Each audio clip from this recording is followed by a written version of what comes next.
आज जो है फूलपुर और इलाहाबाद में भी जो देखने को मिला है इतनी भीड़ जनता की, इस पर आप क्या कहेंगे? कितनी सीट आएगी आपके उत्तर प्रदेश में? उत्तर प्रदेश में 79 सीट आएगी। 79 सीट परफेक्ट।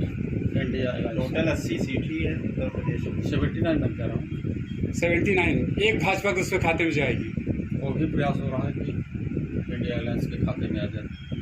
मतलब पूरी की पूरी 80 सीट जीतने वाले हैं आप लोग? यस। इसका मेन कारण क्या है?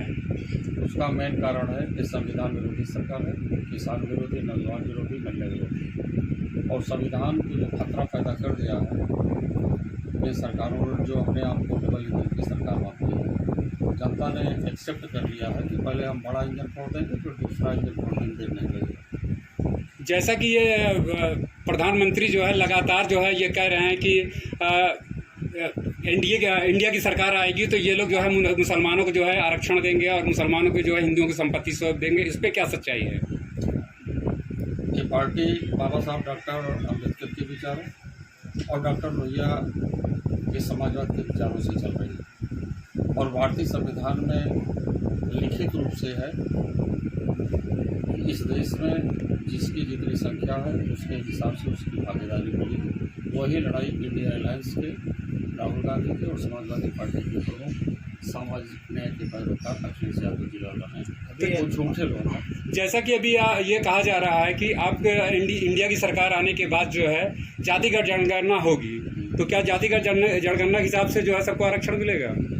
जाति जनगणना इसलिए ज़रूरी है कि बाबा साहब डॉक्टर अम्बेडकर जी संविधान सभा के प्रारंभिक समिति के प्रेसिडेंट रहे। उन्ना पर 1932 में एससी आरक्षण जब अंग्रेज इस देश में थे तभी उन्होंने ले लिया था। महात्मा गांधी जी ने उसका विरोध भी किया, अनशन भी किया, लेकिन इसके बावजूद भी कंप्रोमाइज़ करके उनका आरक्षण मिला।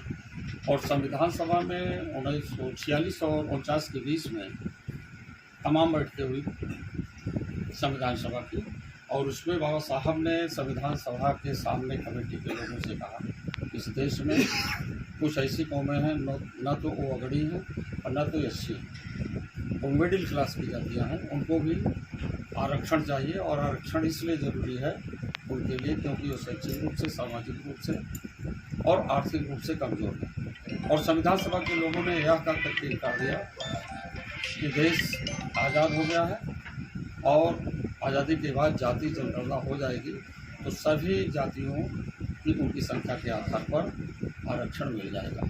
इसलिए ये मुहिम है जाति जनगणना की, और जाति जनगणना हो जाएगी तो हर आदमी चैतन्य हो जाएगा और उसका हिस्सा मिल जाएगा। तो 400 पार की जो ये नारा लगा रहे थे, क्या ये संविधान बदलने के लिए इनकी जो है पूरी तैयारी थी इस बार? वो समझते हैं कि देश की जनता बेवकूफ़ है, पढ़ा लिखा नहीं है, लेकिन बाबा साहब के लोग, डॉक्टर लोहिया के लोग इतने जागरूक हो चुके हैं कि प्रधानमंत्री बनने के लिए 272 सीट चाहिए। क्या ज़रूरी है इनको 400 के पार? 400 पार का मतलब 2/3 बहुमत, और 2/3 बहुमत से संविधान में पता नहीं क्या क्या चीज़ बदला जा सकता है।